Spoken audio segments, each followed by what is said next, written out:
into the game.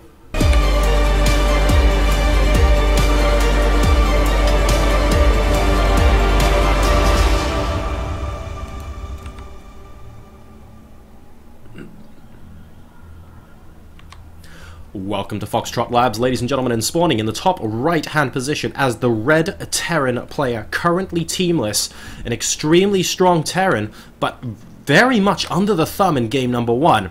How is he going to fight back and return this series to parity? It's Happy. His opponent playing for Millennium in the bottom left-hand position as the blue Zerg player, one half of the Spanish Armada, and he's been showing us, at least in that game number 1, why his results in 2014 speak for themselves. It's VortiX.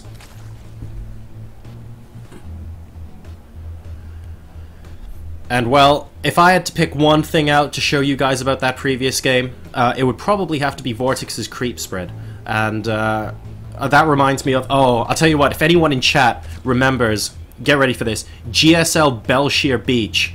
It was a ZVT, the Terran was Bomber, I think. I forget who the Zerg was, but there was basically creep on the entire map. This is the summer version, I think, of Belshire Beach, where the creep spread was actually going into the natural expansion.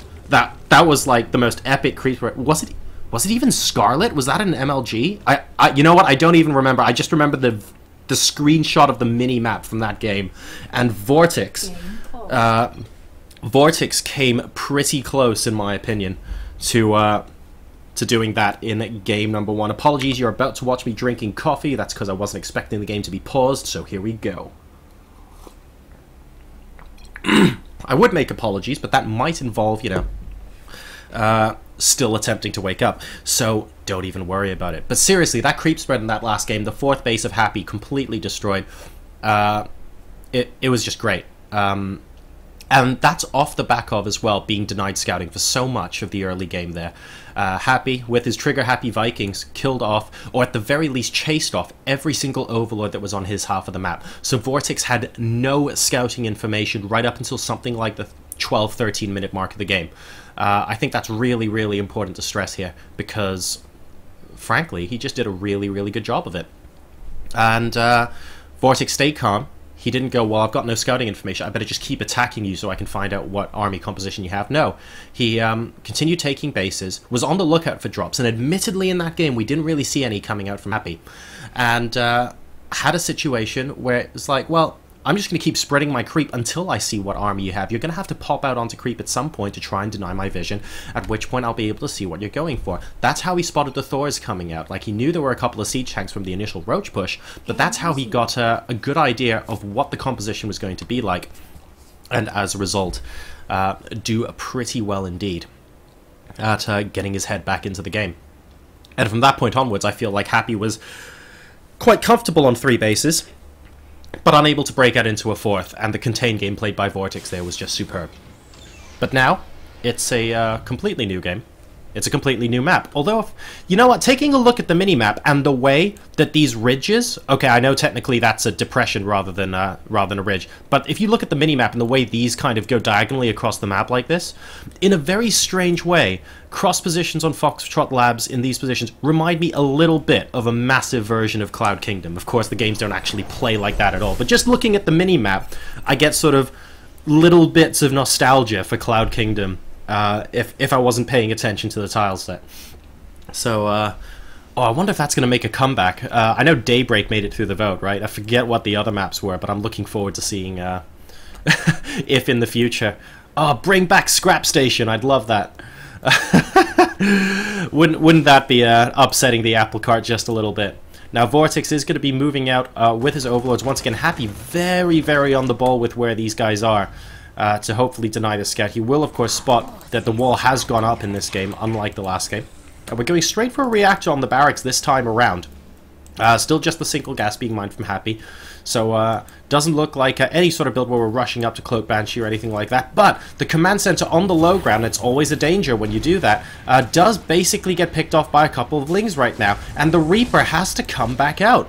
So this is really frustrating. Happy wanted his Reaper to be able to scout as much as he could. As it turns out, he scouted the natural expansion and then basically had to go home because it's going to be rather difficult for him, with the reactor going down on this barracks, to defend against the Lings harassing the SCV building the command center. So his build gets bumped just a little bit there. And, well,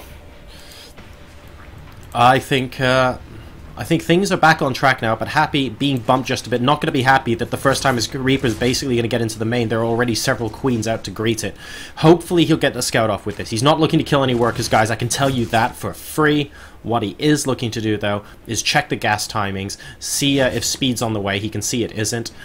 Take a look. Great, there's no gases being taken here. Now, how on earth is he going to get out of the situation? The answer is, unfortunately, he's not.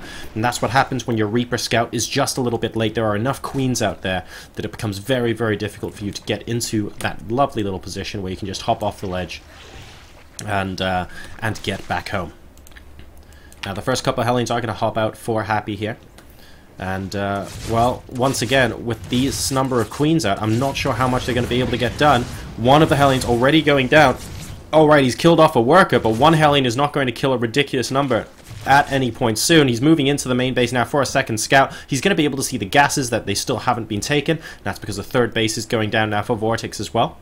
So perhaps delaying that command center has inspired enough confidence that VortiX believes he can get away with just grabbing this third. And to be honest, I think he's probably just completely right on that. We are going up to Banshees with Cloak from Happy inside his main base now. I mean, he's going to have to try and do something somehow. Another pair of Hellions are coming in natural expansion, and those ones actually get quite a few worker kills right there. VortiX deciding not to pull those workers, and, well, number of workers killed at the moment, 9-0. I think VortiX didn't need to lose that many right there. But I think the follow-up Banshee's kind of going to determine, especially the response here. VortiX is going to know, of course, that Banshees are a very popular follow-up to Hellions. Happy also wants to do a lot of harassment damage because his own orbital command and his natural expansion was delayed. So we're now moving out across the map with more and more Hellions here, just constantly trying to kill more workers. We're up to 21 workers killed now, and VortiX hasn't been able to shut this out. This is really strange after delaying his opponent so much in game number 1. And here come another pair. Still, no workers pulled off the mineral line for VortiX, and they're getting roasted. They're basically sitting ducks there. Happy's going, well, hang on a second. I know you're attacking me, but thanks for the buffet, mate. Not even going to worry about it. Let me pop back for seconds. 24 workers killed, and no sight of a spore crawler. I repeat, no sign of a spore crawler. There is a layer at least, so we should be able to get an overseer soon. And here comes the realization. Oh my goodness, drones are now an endangered species. This could be problematic, guys. And pulling that drone actually killed it, because he might have been able to get inside the extractor there. But oh man, is VortiX in a world of hurt right now. He is down to 42 drones, admittedly only against 33 SCVs. So 33 SCVs plus, plus double mules, 42 drones. It's not the worst situation in the world to be in, but he must be so frustrated right now. And looks like, well, Happy's just trying to deny the gas income here by the looks of things. We'll be able to pick off as many of those drones as he can. Where is the overseer? There it is. It's so far away. Although Happy's not actually killing off the workers that well. Okay, there we go. And this Banshee, I think, is going to survive as well, because the Queens aren't going to be able to pop off creep. There's a second Banshee coming in here. It's cloaked as well. There is no spore crawler. The Queens aren't even about, so even if he did have detection, it didn't matter at this point. And wow, the workers are constantly getting destroyed. You don't want to be equal workers, guys. Terran versus Zerg, if you're the Zerg player. It looks like this Banshee's even going after the Queens now as well, because hey, why the heck not? Although I think with the transfuse that should be fine. He's not really microing that, but does it even matter at this point? His third command center is going down. It's halfway done. This Banshee gets away as well. And wow, so both Banshees getting out, guys. Number of workers killed this game, 42-0 in favor of Happy, and he's doing incredibly well. Let's take a quick look at the work supply. It's 49-38 in favor of VortiX. So VortiX, throughout that entire engagement, guys, he was doing nothing but creating drones. And he's doing that because he knows his opponent has to constantly make more army units, just invest more resources into trying to get this killed off. And as a result, he's not expecting Happy to be completely macroing up himself. So Continuously making drones is a great way to try and keep the game on level terms, and as a result now, he's still about 10 workers ahead, but 42 workers killed at the 11-minute mark is not a statistic that any Zerg player wants to be on the receiving end of. VortiX is handling this well. From a macro perspective. From a micro perspective, it was really painful watching those Banshees kill off that much, but now VortiX is going to try and get one back. Here come the first Mutalisks. They're running away from a single Marine at the moment, which I'm quite impressed with. And they, well, stimming in, and that's a lot more than a single Marine now, so he's going to have to head the heck out. Number of workers killed now. Hey, he's got some on the board, 43 versus 4, and it's 61 versus 41 workers in a position where Happy will soon take his third base. So Happy definitely wants to take that sooner rather than later. He's done a lot of damage to VortiX, but don't forget, aside from those initial worker kills, and I say aside from because VortiX was continuously producing drones, there's not going to be too much that he can do. He doesn't have the biggest ground army. He's got a very, very scary ground army, but it's certainly one that's potentially pick-upable. And these Mutalisks, they're going to constantly fly around and try and pick off these two Medivacs. If they get picked off, then it's going to be rather difficult for him to try and win the game with this push. 20 Lings, we've got Banelings on the way, more Mutalisks, Baneling speed as well, about 2/3 of the way complete, and, well, Happy's going to have to go on to creep as well. So the odds are not stacked against VortiX. Ooh, almost getting a shot off on the Medivacs. Really good reactions there from Happy, able to pull it back. And we're moving into the third base location. And, well, Happy knows the fight's about to begin. So does VortiX. And here we go. The Baneling just coming in pre-speed. And both siege tanks go down. If both siege tanks and both Medivacs go down here, that could be a massive, massive win. For VortiX. He doesn't feel he needs to right now, though. Baneling speed's about to complete and 24 more Lings are coming out. 68 to 47 workers, and I feel like this third base, not being saturated here, is actually allowing VortiX comfortably back into the game, to be honest, after that initial harassment doing so much damage from Happy. I'm no longer convinced that Happy is ahead. He was doing a really good job, and I'd say he was somewhat ahead after those worker kills. But I feel like he could have maybe used that opportunity to take his third base a bit sooner, because now we've got VortiX. He's basically got map control with the Mutas. Yes, Happy has an army, but he doesn't want to move too far out with it. The siege tanks are dead. The Mutalisks control the skies. We've got +2 melee attacks about to finish, and yes, we've got 2/2 on the way for our Terran player, but they're only about halfway done right now. VortiX is currently dictating the tempo of this game, is what I would say. And Happy is moving into a similar setup to what we saw last game. We're getting Hellbats and Thors coming out now as well, to go with this biomech style to deal with this Mutaling Baneling.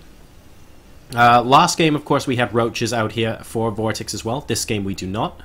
And we could be seeing a little bit of a sneaky counterattack here. A single Mutalisk going down, 4 or 5 Marines going down there as well. Want to make sure he keeps a hold of as much of that gas as possible, does VortiX. Has he taken his 4th base? He has indeed. It's over here to the 3 o'clock position. And his creep spread once again, guys. Oh my goodness. This looks pretty good.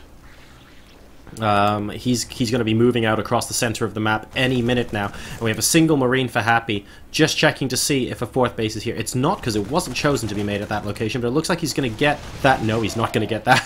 And you thought it was your lucky day. Alrighty.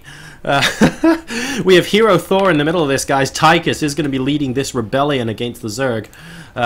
Let's see how well that goes, though. I mean, this creep spread, well, it's pretty fierce right now. Stim to kill the creep tumor. He does that. And I think, oh yeah, he manages to get the one on the left-hand side as well. So a lot of creep receded towards the 4th base location. You can see VortiX now mobilizing the Mutalisks. He's got a decent number of Zerglings and Banelings. And let's not forget, those Banelings have got +2. So that's going to be very, very useful against the bio. +2 is now also about to complete for this bio, though, and that's going to be very, very useful, because with +2 attack on those Banelings, you really want the +2 armor on the bio to attempt to cancel out and force the use of multiple, well, just more Banelings to kill the same number of Marines. That's really going to be the case here. And here we go, a massive attack from the right-hand side. Nothing from behind, though, coming in from VortiX. And here we go, the Mute is a little bit late to the party, but it might end up being enough, question mark? I think so. The number of Marines left here aren't quite going to be enough to force these Mutas back. More and more Lings coming to try and wrap themselves around the army. The Muta's doing a great job of targeting the Medivac. That's exactly what he needs to do right now. And he's not only gaining the upper hand in this fight, but he might end up getting the upper hand in the rest of this game. Magic boxes that Thor. It looks like that's going to go down as well. There aren't enough Marines, really. Ooh, really, really nice pickup there by the Medivac to save the Thor. There weren't really enough Marines, though.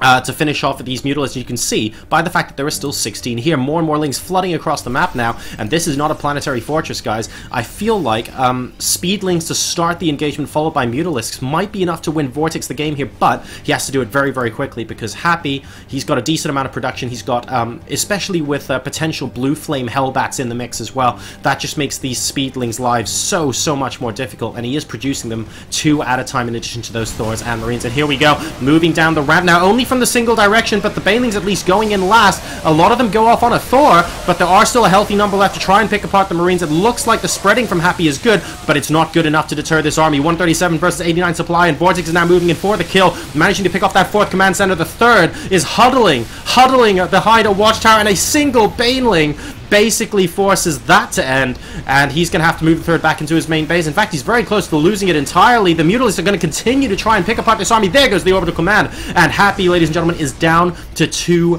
bases, and that supply depot, well, that's going down as well. This is a fantastic engagement for VortiX. He's taken a huge lead in this game. He's 50 supply ahead now. He's taken his 5th base over here in the 2 o'clock position as well, and Happy, well, he's clearing creep, but you know what? Clearing creep does not damage make.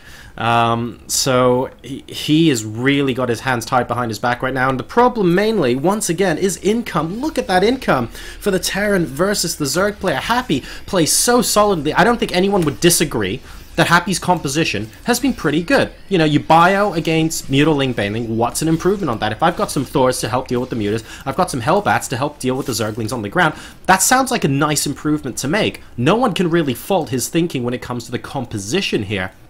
But VortiX, the macro behind this, has just been insane. He's been constantly taking bases. He's been defending basically against everything other than the odd scan to kill out creep spread, which I'm sure VortiX is fine with. And when he's been doing his aggression, he's been thinking about which units to send in first, and he's been doing a great job in those engagements specifically because of that. He sent the Banelings in second in that last engagement to make sure they didn't all get picked off by the splash damage straight away. And despite good splitting, I have to say, from Happy there, it just wasn't enough at the end of the day because the Mutas ended up being uncontested. So just very solid stuff. Now, what can Happy do from here? He has got +3 attack, and he will have +3 armor on the way very shortly. 3/3 bio is not to be scoffed at. The amount of DPS he's going to have in his army is insane. But he needs to do something very quickly with the DPS in his army, and he needs to do something other than defend his 3rd base.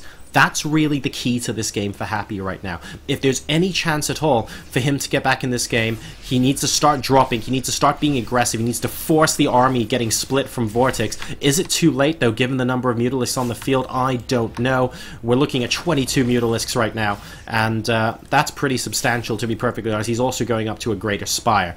But Happy's issue is basically that he's just defending. And VortiX, he's playing like a proper Zerg. It's like, well, if you're just defending, I'm going to go ahead and take a base, and take a base, and take a base, and take a... Oh, look, you have an army? That's great. So do I. And it's about 3 times the size. That's kind of what he's doing right now. On paper, Happy's army is actually bigger right now. But I tell you what, if you look at those resources on the bottom of your screen there, he is not going to be able to remax that army. VortiX will trade his army supply for Happy's army supply 7 days a week right now. That's not even a concern. The Muta's going and trying to pick apart a couple more SCVs. Note, by the way, Happy has still killed more workers this game than VortiX has. 243 units as well. That's what happens when Zerglings are one of your units. And, well, he's trying to clear creep spread, but notice how every time he scans to kill creep spread, it tends to be around the same spot. And that's because VortiX is constantly just re-creeping every single bit of creep that Happy is trying to defend against. And the problem is he's sitting at his 3rd. I don't think he can afford to be sitting at his 3rd right now because VortiX basically has control of the entire map. The creep spread soon is actually going to start denying him the 4th base once again. VortiX is looking unstoppable. And Happy's got a great defensive position. Oh, and there's a couple of Marines that probably wish they weren't the vanguard of this army. And then a Queen wishing she wasn't the vanguard of that one. So that's a little bit odd right now, but we have an army coming in from the right, an army coming in from the left, and VortiX with a couple of Ultralisks now. Same composition as last game, I guess, minus the initial roaches, trying to squeeze in. And Happy's defensive position holds. It was a good position to take. The Thor soaked up a lot of damage, and the DPS from the 3-3 Marines, once again, cannot be ignored. But is this enough to push out across the map and do lasting damage? 131 supply versus 200? I'm not sure. The Mute is coming back in to this new third base location, and you know what? That's going to presumably go down as well. There's a lot of SCV here that are going down too.